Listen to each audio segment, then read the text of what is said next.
My name is Starla Hagita and I'm a lecturer in law. I teach Laws 204, which is land law, which is a continuation of property law. The pilot project that I worked on was engaging students in lectures through technology using the confusion flags in ECHO360.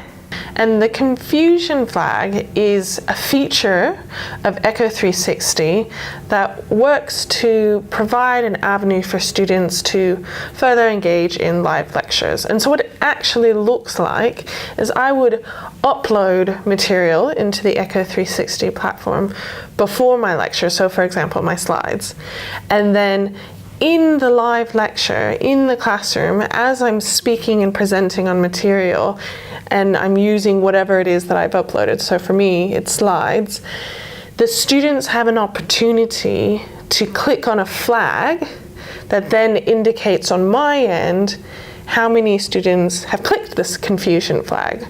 So it's an anonymous flag, but what I see on my screen is, for example, there are 16 people who have indicated some confusion, and that's real time, so that's happening as I'm presenting material with the content on the slide or whatever it might be that I've uploaded, and so that's available to me immediately, and then at that point I can decide whether to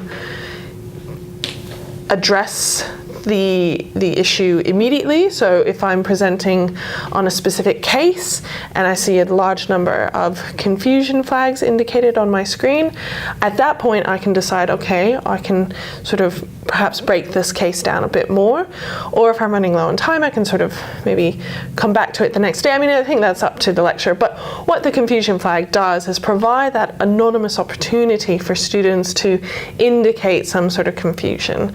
So there's several lessons that I learned in the confusion flag project. I think first of all, and possibly most importantly, was the full support that I received, and that was really necessary for success. So that meant having the resources available to me to learn what the confusion flag project was, sort of what the expectations were from me as well as the technology, and sort of to have a whole process available to me to really explain and prepare me for what sort of was ahead in terms of testing out this new technology.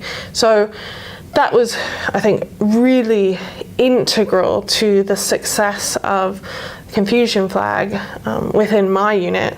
And certainly this, I think, also related to having a very clear brief about what the confusion flag is and what was to be sort of tested and expected.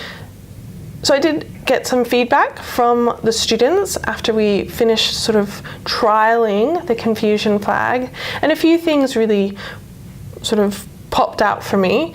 First of all, the students were really quite clear in seeing a benefit from using this technology in large lectures, probably first year units.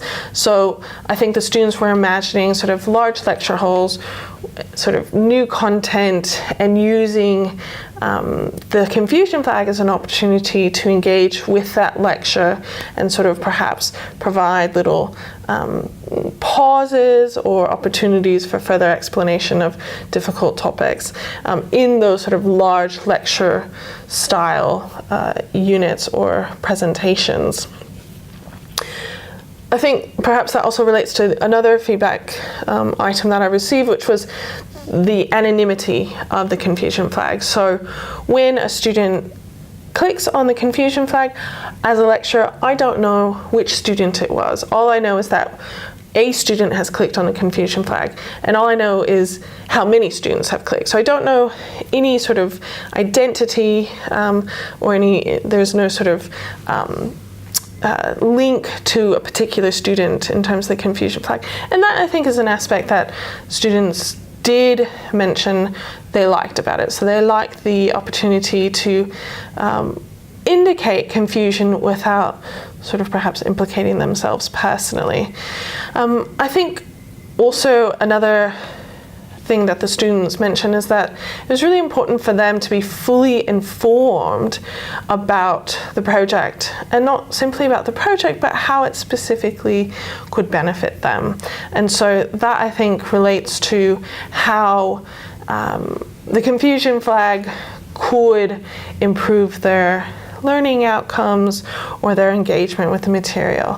And I think that's sort of what we're all looking for, is this opportunity to improve the learning outcomes and the engagement with the material throughout the course.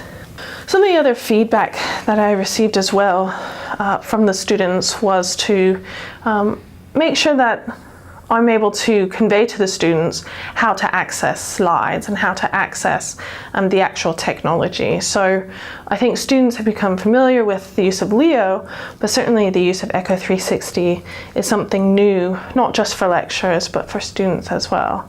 And so being able to walk through that with them was really critical, I think, to the success of the confusion flags, but also probably wider uses of ECHO360.